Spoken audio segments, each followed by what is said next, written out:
మా బాబాయ్ చాలా ఎక్కువ పడుతుంది మార్క్స్. వెంటనే కొత్త బాలక్లవ కొనేయాలి. ఇంకో 2 గంటలు తుప్పించుకొని పోవాల్సిందే. ಪದಂಡಿ ಪೋದು ಮುರಳಿಕಾಂತೋರಿ ನಾಷ್ಟ ಆಯ್ತಾ? ಯಾರಪ್ಪ ಹಾಕೋರು? ಮನೆಯಲ್ಲಿ ಹೋಗಿ ತಿನ್ಬಿಟ್ಟು ಕೆಲಸ ಮಾಡ್ತಾ ಇದೀನಲ್ಲಪ್ಪ. అమ్మ బొడ్డది 180 అన్నా. నువ్వు చీటింగ్ చేయొద్దన్నా నాతో. నువ్వు చీటింగ్ చేయొద్దు. నేను నీకు 2000 పడితే నువ్వు 200 కిలోమీటర్లు కూడా రాలా నువ్వు. అట్లాంటిది ఇప్పుడు so hey guys, welcome back to VSA Vlogs. Hope your all doing good. So ఫైనల్గా మనమైతే మన లాంగ్ హెయిర్ ఎరా నుంచి షార్ట్ హెయిర్ ఎరాకి అయితే వచ్చేసామన్నమాట. I don't know why this happened. This is an impulsive decision. So అదే I don't want talk about this. అది అయిపోయిందనమాట. అది పక్కన పెడితే మన లాంగ్ ట్రిప్ ఏదైతే ఉందో అదైతే ఫైనల్గా అయిపోయింది. కాబట్టి ఇప్పుడు మనం వచ్చేసి బెంగళూరుకి అయితే మళ్ళీ వెళ్తున్నాం అనమాట. సో ఇప్పుడే మన ఎలక్ట్రానిక్ ఐటమ్స్ అన్ని ప్యాక్ అయిపోయింది. మన రైడింగ్ గియర్ అంతా కూడా ఆల్ సెట్.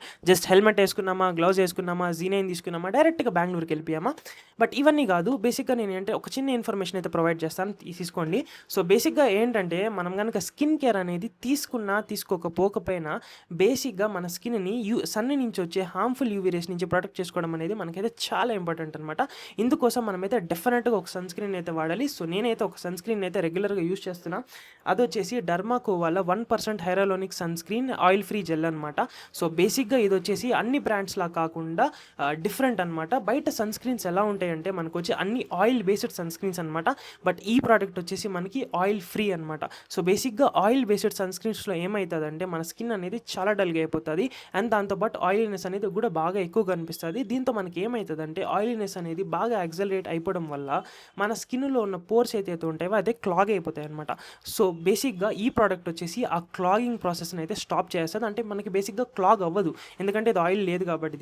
దీన్ని మనం అయితే టెస్ట్ చేయొచ్చు అనమాట. దీనికి మనం ఏం చేయాలంటే మన దగ్గర ఇక్కడైతే ఇంగ్రీడియంట్స్ ఏదైతే ఉన్నాయో అవి తీసుకునేసి క్లాగ్ టెస్ట్ అనేది ఒక వెబ్సైట్ అయితే ఉంటుందన్నమాట.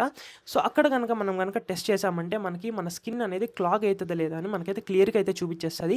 సో నేనైతే వెళ్ళి ఒక ఫోన్ అయితే తీసుకొస్తాను. మనమైతే దీని ఇంగ్రీడియంట్స్ని పెట్టి టెస్ట్ అయితే చేద్దాం. సో గైస్, నేనైతే వెళ్ళి ఫోన్ అయితే తెచ్చుకున్నాను అనమాట. మీకు పక్కన స్క్రీన్ షేర్లో నేనైతే చూపిస్తాను. సో బేసిక్గా ఈ వెబ్సైట్ పేరు వచ్చేసి పోర్ క్లాగర్ చెక్కర్ టూల్ అనమాట. సో ఇప్పుడు మనం ఏం చేస్తామంటే మన డర్మాకో వాళ్ళ వెబ్సైట్ దగ్గరికి వెళ్ళి మన ఇంగ్రీడియంట్స్ ఏదైతే ఉన్నాయో అన్నీ కాపీ చేసుకుందాం ఒకసారి. సో మొత్తం నేనైతే ఇప్పుడు కాపీ చేసుకున్నా. డైరెక్ట్గా ఇప్పుడు మనం ఈ వెబ్సైట్లో ఇక్కడ ఇంగ్రీడియంట్స్ లిస్ట్లో పేస్ట్ అయితే చేద్దాం. దీన్ని మనకి రిజల్ట్స్ ఏమొస్తాయో అది మనం చెక్ చేద్దాం. సో చెక్ ఇంగ్రీడియంట్స్ అని కొట్టిన తర్వాత సో డైరెక్ట్గా మనకైతే ఇక్కడ చూసారా, సో డైరెక్ట్గా నో పోర్ క్లాగింగ్ అని వచ్చేసింది అనమాట. సో బేసిక్గా అది చాలా సింపుల్ అనమాట. మీరు కూడా ఒకసారి వెళ్ళి టెస్ట్ చేయండి. ఆ తర్వాత మనమైతే ఈ ప్రోడక్ట్ గురించి మాట్లాడదాం. Let's go. సో ఈ ప్రోడక్ట్ వచ్చేసి the Derma Co 1% hyaluronic sunscreen oil free gel. So ఇది వచ్చేసి lightweight oil free sunscreen for oily and acne prone skin with SPF 50 and PA+. ఇందులో ఎటువంటి ఆయిల్స్ కూడా add చేయలేదు. And దీనిలో నయసినమైడ్ and zinc PCA ఉంది. నయసినమైడ్ వచ్చేసి oil production ని రెగ్యులేట్ చేస్తుంది. ఇది చాలా సేఫ్ అండ్ ఎఫిషియెంట్, ఎందుకంటే దీన్ని డర్మటాలజిస్ట్ చేశారు. సో గైస్, ఇంకా లేట్ ఎందుకు, ప్రోడక్ట్ లింక్ కింద డిస్క్రిప్షన్ లో ఇచ్చిన వెళ్ళి చెక్అౌట్ చేయండి. అండ్ అలాగే 20% డిస్కౌంట్ కోసం నా కూపన్ కోడ్ వాడడం అయితే అస్సలు మర్చిపోకండి. అండ్ అలాగే ఈ ప్రోడక్ట్ వచ్చేసి మనకి అమెజాన్లో, ఫ్లిప్కార్ట్లో, నైకియాలో అండ్ అలాగే ఇంకా చాలా ఆఫ్లైన్ స్టోర్స్ కూడా మనకైతే అవైలబుల్గా ఉందన్నమాట. సో వెంటనే వెళ్ళి చెక్అౌట్ చేయండి. ఇంకా లేట్ ఎందుకు, డైరెక్ట్గా బెంగళూరుకి అయితే వెళ్ళిపోదాం ఆన్ మై Z900. సో ఇప్పుడే మనం అయితే గుడి దగ్గరికి వెళ్ళి దండం పెట్టుకునేసి మన రైడ్ని అయితే స్టార్ట్ చేసేస్తున్నాం అనమాట. సో మన 16 Pro Maxని మన దానికి ఏమంటారు మొబైల్ హోటల్లో పెట్టడానికి అయితే టైం అనమాట వచ్చేసింది. జై Shriram. Let's go to Bengaluru.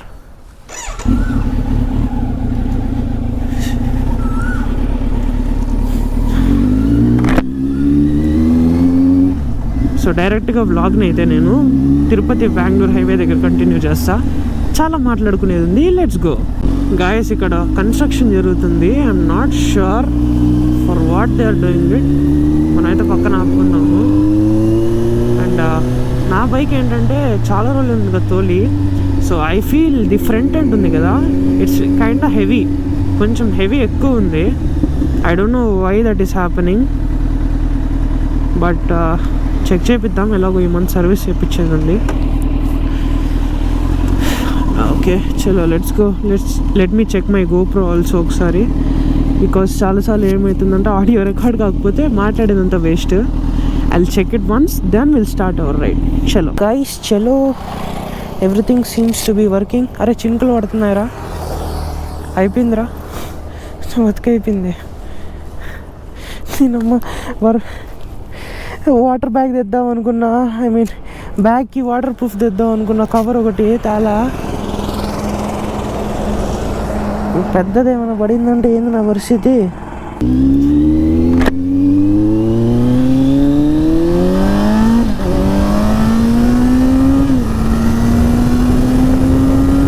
ప్రతి ఒక్కరూ చెప్తారు riding gears are very very important అనేసి. బట్ నేను వచ్చేసి రైడింగ్ గియర్స్ ఒక్కటే కాదు, బేసిక్గా మన హియరింగ్ని అంటే మన చెవుల్ని కూడా మనమైతే కాపాడుకోవాలన్నమాట. ఇప్పుడు ప్రస్తుతానికి నేనైతే వాడేది వచ్చేసి కార్బన్ ఫైబర్ హెల్మెట్ కాబట్టి దీంట్లో బేసిక్ హెల్మెట్స్ నార్మల్ షెల్ ఉంటుంది కదా, సో వాటితో కంపేర్ చేసుకుంటే నాయిస్ అనేది కొంచెం ఎక్కువ ఉంటుంది అనమాట. బికాజ్ ఎందుకంటే ఇది ఒక కార్బన్ కంపౌండ్తో చేస్తారు, ప్లస్ మన లోపల ఉన్న ప్యాడింగ్స్ కూడా అంత సౌండ్ ప్రూఫింగ్ అయితే చేయవన్నమాట. దీనివల్ల ఏమవుతుందంటే బేసిక్గా ఇప్పుడు నేను 80లో వెళ్తున్నాను కదా, బేసిక్ హ్యూమన్ నార్మల్ రేటింగ్ వచ్చేసి 80 డెసిబెల్స్ అనమాట సరౌండింగ్ సౌండ్స్తో కంపేర్ చేసుకుంటే. అలాంటిది నేను ఇప్పుడు 110, 120లో పోయేటప్పుడు ఆల్మోస్ట్ 160 డెసిబెల్స్ దాకా అయితే రీచ్ అవుతుంది అనమాట ఈ గాలి వల్ల. దీనివల్ల ఏమవుతుందంటే చెవులు అనేవి ఫ్యూచర్ ఇప్పుడేం కాదు, తోలంగా ఏమవుతుందంటే టెనైటిస్ ఫామ్ అయిపోద్ది. అప్పుడు ఏమవుతుందంటే చెవుల లోపల ఎవరో రింగ్ చేస్తున్నట్టు కానీ, ఎటువంటి సౌండ్ లేకపోయినా కూడా ఏదో బెల్లు మోగినట్టు, లేకపోతే గిజ్ అని గాలి మోగినట్టు కానీ, జస్ట్ ఒకసారి మీ 2 చేతుల్ని చెవు దగ్గర పెట్టుకొని కొద్ది గ్యాప్ వదలండి, మీకు ఒక టైప్ ఆఫ్ వ్యాక్యూమ్ వల్ల సౌండ్ వస్తుంది తెలుసు కదా. చిన్నప్పుడు మనం అందరం ఆడుకునే వాళ్ళం కదా, కొంచెం అలాంటిదే. But this is a serious issue అనమాట టెనైటిస్ అనేది. సో రాత్రిలో నిద్రపోయేటప్పుడు కూడా ఇంగి అంటుంది, that is a serious cause. So దానికోసంగా నేనైతే ఏమనుకుంటున్నానంటే ఇయర్ ప్లగ్స్ అనేవి వస్తాయి కొన్ని. సో అలాంటి వాటిల్లో ది బెస్ట్వి కొన్ని ఉన్నాయన్నమాట. మనకి 10 రూపీస్ నుంచి స్టార్ట్ అవుతుంది. అలా అన్నీ ట్రై చేస్తున్నా. యాజ్ ఆఫ్ నౌ నేను ఇంకా కొనుక్కోలేదు, but I have to check. నేనేమనుకుంటున్నానంటే ఇప్పుడు మనం సెనా వేయించుకున్నా లేకపోతే ఏం వేయించుకున్నా కాస్ట్ అయిపోద్ది. నేను బ్లూ ఆర్మర్ వేయించుకున్నా. సో అలాగా చాలా ఉంటాయి కదా, మనము హియరింగ్ వరకు కొంచెం జాగ్రత్తగా ఉండాలి కాబట్టి నేనైతే ఒకటి ఆర్డర్ చేస్తున్నా. ఇంకా అది రాలేదు. బేసిక్గా అది వచ్చి ఆర్డర్ చేసిన తర్వాత నేను దాన్ని బాగా వాడిన తర్వాత మీకైతే చూపిస్తా. ఎందుకంటే this is not a paid promotion or something like that కదా. నేను పర్సనల్గా యూజ్ చేసి అది వర్త్ అనిపిస్తేనే మీకైతే షేర్ చేస్తాను. అండ్ దాంతోపాటు టాప్ ఎండే కాకుండా మధ్యలో ఉన్న వేరియంట్స్ కూడా 10 రూపీస్ నుంచి 100 రూపీస్ నుంచి ఇయర్ ప్లగ్స్ ప్రతిదీ ట్రై చేసి ఏది బెస్ట్గా ఉందో మీకైతే షేర్ చేస్తాను. బట్ ప్లీజ్ బ్రదర్, ఎవరెవరైతే బండి తోలుతున్నారో ప్రతి ఒక్కరు ఇయర్ ప్లగ్స్ అనేది వాడండి. It is very important. సైడా సో గైస్, మన వెహికల్కి ఆల్మోస్ట్ 1 year అయిపోయింది అనమాట. ఇంకో 10 రోజుల్లో 1 year అయిపోతుంది. అందుకనేసి నేనైతే ఇప్పుడు పొల్యూషన్ సర్టిఫికేట్ కూడా తీసుకుంటా. దీనికి బెంగళూరులో నాకు పోలీసు వాళ్ళతో చాలా ప్రాబ్లం అవుతుంది. ఏపీ బండి చూసిన వెంటనే ఆపుతున్నారు. సో గైస్, సక్సెస్ఫుల్గా మనమైతే మన పొల్యూషన్ సర్టిఫికేట్ అయితే తీసుకునేసాము. నేనైతే 1 yearకి తీసుకున్నాను. సో బేసిక్గా 6 monthsకి అయితే 60 అంట, 1 yearకి 120. సో 1 yearకి తీసుకునేసాము. Better safe then sorry guys. Reason ఏంటంటే నేను ఇక్కడ వేరేలా మాట్లాడకూడదు. బట్ నేనున్న లొకేషన్కి నా బండిని నేను బయటికి తీసిన ప్రతిసారి జస్ట్ ఇమాజిన్, మీకు గుర్తుందో లేదో లాస్ట్ వ్లాగ్లో నేనైతే చెప్పాను కదా, లైక్ ప్రతిదీ నెంబర్ ప్లేట్ నుంచి వెనకాల డీపీ కిల్లర్ నుంచి అన్నీ తీసి వేసుకొని వస్తున్నానని. ఏపీ రిజిస్ట్రేషన్ బండి కనిపిస్తే చాలు పక్కన ఆపుతారు. Everything they ask for everything. Even though you have everything, తోడా దేకే జా. దానికి మించి నేను చెప్పలేను. ఇప్పుడు దాకా చాలా కట్టాను నేను, అర్థం చేసుకోండి. ఇంకా బండి ఆల్మోస్ట్ అందుకే నేను బయటకు కూడా ఎక్కువ తీయలేదు. ఎందుకంటే తీసిన ప్రతిసారి కట్టాలంటే ఎట్టరా ఇవ్వదు కదా. నా బండిని మెయింటైన్ చేసేదే ఒక కష్టం అనుకుంటే ఇంకా ఈ బెంగళూరు పోలీసు వాళ్ళతో నాకు పెద్ద ప్రాబ్లం అయిపోయింది. అందుకే పెద్దగా ఏం నేను తీయలేదు. ఇప్పుడు అన్నీ తీసుకెళ్తున్నా. మళ్ళీ నా బెంగళూరు రూమ్లో వచ్చేసి టీవీ కిల్లర్ ఉంది, వెళ్ళి వేయించేస్తా. ముందర నెంబర్ ప్లేట్కి చాలా ట్రై చేశాను కానీ నాకు ఆ హోల్డర్ దొరకడం లేదు. షోరూమ్లో కూడా కనుక్కుంటే we don't sell it separately అని చెప్పారు. సో ఆబ్వియస్గా I have to do something about the number plate. Maybe sticker అతికించుకోవడం కానీ, లేకపోతే బ్యాగ్లో నెంబర్ ప్లేట్ వేసుకొని అడిగిన వెంటనే సార్ షోరూమ్ నుంచి అడిగాను నెంబర్ ప్లేట్ అది లేదన్నారు, బ్యాగ్లో వేసుకొని తిరుగుతున్నాను అని చెప్తాను. అట్లన్నా చేసి మేనేజ్ చేసుకోవాలి. Everything is legal in my bike. Just front number plate ఒకటే problem. So I will do something about that. I have to do something about that. So guys, నిజం చెప్తున్నాను, చెవులు నొప్పి వచ్చేస్తుంది నాకైతే నిజంగా. చెవులు బాగా కొడుతున్నారు. జస్ట్ ఇక్కడ చూడండి, నా చెయ్యి 120లో కూడా వెనక్కి వెళ్ళిపోతుంది అనమాట. ఈరోజు చాలా విండీగా ఉంది, చాలా అంటే చాలా విండీగా ఉంది ఈరోజు. బెంగళూరుకి ఇంకా మనకైతే 163 కిలోమీటర్స్ ఉంది. ఆడుతూ 100 కిలోమీటర్లు ఎప్పుడు వచ్చేసారు నాకే తెలియదు. అలవాటు అయిపోయింది కదా రోడ్ బాగా. సో బోర్ కొట్టకుండా ప్రశాంతంగా వచ్చేస్తున్నాము. అండ్ ఈ రోడ్ కూడా అంత బ్రహ్మాండంగా ఉంది. జస్ట్ ప్రాబ్లం ఏంటంటే ఈ చెవువే నాకు చాలా నొప్పి వస్తుంది. విండ్ బ్లాస్ట్ ఎక్కువ ఉంది కదా, బాగా నొప్పి వచ్చేస్తుంది అబ్బా. ఎంత తొందరగా అయితే అంత తొందరగా క్లియర్ కొనుక్కునేయాలి. సో గైస్, బెంగళూరుకి అయితే మనకి ఇంకా 120 కిలోమీటర్స్ అయితే ఉందన్నమాట. సో నేనైతే హెల్మెట్ అంతా బయటికి తీసి పెట్టాను, జస్ట్ బికాస్ ఇక్కడ మీకు కనిపిస్తుందా. సో బేసిక్గా ఏంటంటే పురుగులతో ఇక్కడ చాలా ప్రాబ్లము. అందుకే నేనైతే బ్యాగ్లో వైప్స్ తెచ్చుకున్నాను అనమాట ముఖం తెచ్చుకున్నానికి. అండ్ దాని తర్వాత ఈ బాక్లా ఉంది చూసారా, ఇది మార్చుకోవాలి. బేసిక్ ఇక్కడంతా మార్క్స్ పడిపోతుంది ఫేస్ అంతా, అది కూడా మారుద్దాం. యాక్చువల్గా నేను నార్మల్ వేరే బాలక్లవా వాడుతూ ఉన్నాను. బట్ ఏంటంటే ఇప్పుడు మనకి ఎమర్జెన్సీలో ఈ బాలక్లవా తీసుకోవాల్సి వచ్చింది. ఎక్కడ పెట్టాను అబ్బా వైప్స్? దొరికింది. ఇదోండి గైస్ వైప్స్. ఇప్పుడు కూర్చొని నీట్గా వైప్ చేద్దాము. సో గైస్, గ్లౌజ్ వేసుకొని క్లీన్ చేయాలి, లేకపోతే నా వల్ల కావటం లేదు. క్లీన్ చేసిన తర్వాత వీడియో తీస్తా. చూడడానికి నాకు ఏదోలా ఉంది. ఒకేసారి క్లీన్ చేసిన తర్వాత మాడదాం. Let's go. గైస్, నేనైతే హెల్మెట్ని నీట్గా అయితే క్లీన్ చేశాను అనమాట. బట్ ఇంకా మనకైతే 120 కిలోమీటర్స్ అయితే రైడ్ ఉంది కదా. ఈ 120 కిలోమీటర్స్లో మళ్ళీ పురుగులు పడతాయేమో నాకైతే తెలీదు. అమ్మ బాబాయ్, చాలా ఎక్కువ పడుతుంది మార్క్స్. వెంటనే కొత్త బాలక్లవా కొనేయాలి. సో బేసిక్గా ఏమవుతుందంటే దీనికి ఇక్కడ ఇట్లా ఉంది, ప్యాటర్న్ ఉంది చూసారా, 3 లేయర్ ప్యాటర్న్ అనమాట. దానివల్ల ఇలా మార్క్స్ పడుతుంది. So no issues, let's go. ఇప్పుడు మన రైడ్ అయితే స్టార్ట్ అయిపోతుంది. మేబీ ఇంకొక 1.5 అవర్. Let's go. ఇక్కడ నుంచి లొకేషన్ వేసి చూద్దాం ఒకసారి. 120 కిలోమీటర్స్ 11:53కి చేరుతాం. ఇంకో 2 గంటలు తుప్పించుకొని పోవాల్సిందే. పదండి పోదాం. అంటే ఎంతసేపు? 5 గంటల సేపు పట్టినట్టు మనకి. ఇప్పుడు ఇందాక క్లీన్ చేశాను కదా, మళ్ళీ ఇంకోసారి క్లీన్ చేయాల్సిన అవసరం రాకుండా ఉంటే చాలు అనిపిస్తుంది నాకు. నాకు బాగా స్మెల్ వచ్చేసింది, అందుకే క్లీన్ చేసా. 1052 కిలోమీటర్స్లో ముంబై ఉంది. వెళ్ళిపోదాం అంటారా? చెప్పండి గాయస్. మరే నీకు అంత సీన్ ఉందారా బుల్లోడా అని మీరు అనుకుంటారు కదా. నా వల్ల కూడా కాదులేండి.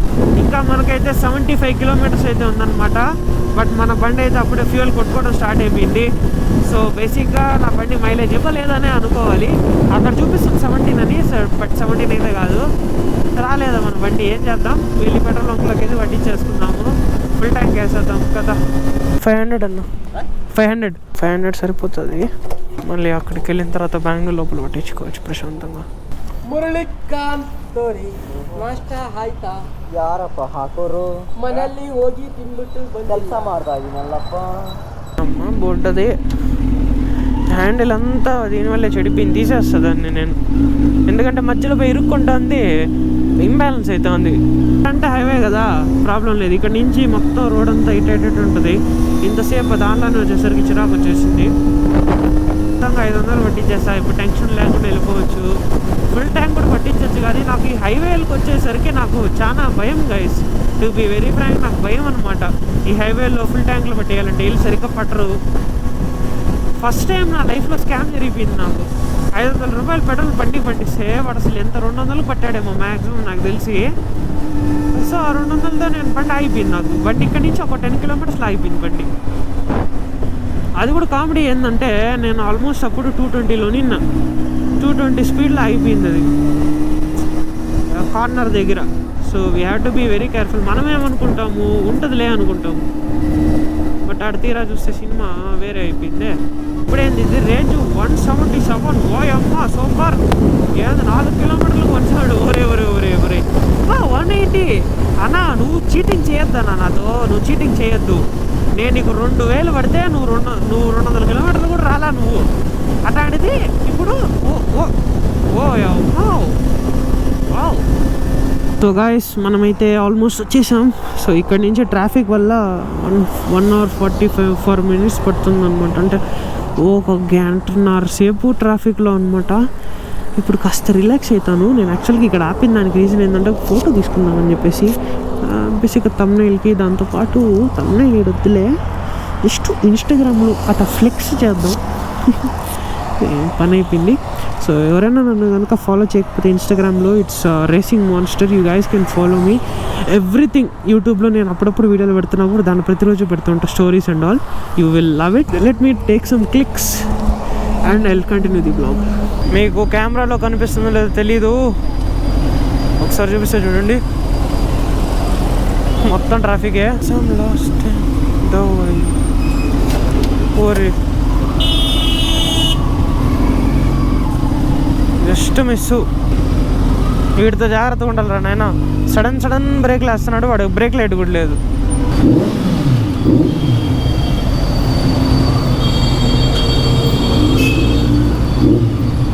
సూపర్.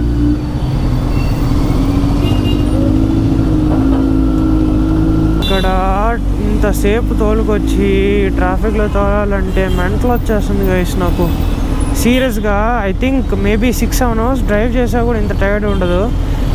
ఒక రైడ్ తర్వాత నుంచి డైరెక్ట్గా మనమైతే ఎప్పుడైతే ఇక్కడికి వస్తామో అప్పుడు ఇట్లా మనకు ప్రాబ్లం అవుతుంది. అట్లీస్ట్ నేను ఇక్కడిక్కడ తిరుగుకున్నా ఇంత ట్రాఫిక్లో నాకేం అనిపించదు. తిరుపతి నుంచి తోలుకుంటూ వచ్చి ఇప్పుడు ఇంత ట్రాఫిక్ అంటే ఎవరికన్నా బాధే, డిహైడ్రేషన్ ఉంటుంది నాకు. అందులో ఏదైనా చిన్న బైకా అంటే కాదు, స్మాల్ బైక్ అయితే ఈజీగా ఉంటుంది. ఇది చూడు, యాక్సిలరేషన్కి దీని పవర్కి 4 కిలోమీటర్లకు 15 నిమిషాల. టైం కూడా చూడండి 11:30. అంటే ఇంక ఏ టైం నేను బయటికి రావాలి, ఏ టైం బయటకు వస్తే ట్రాఫిక్ తక్కువ ఉంటుంది? ఉండదు.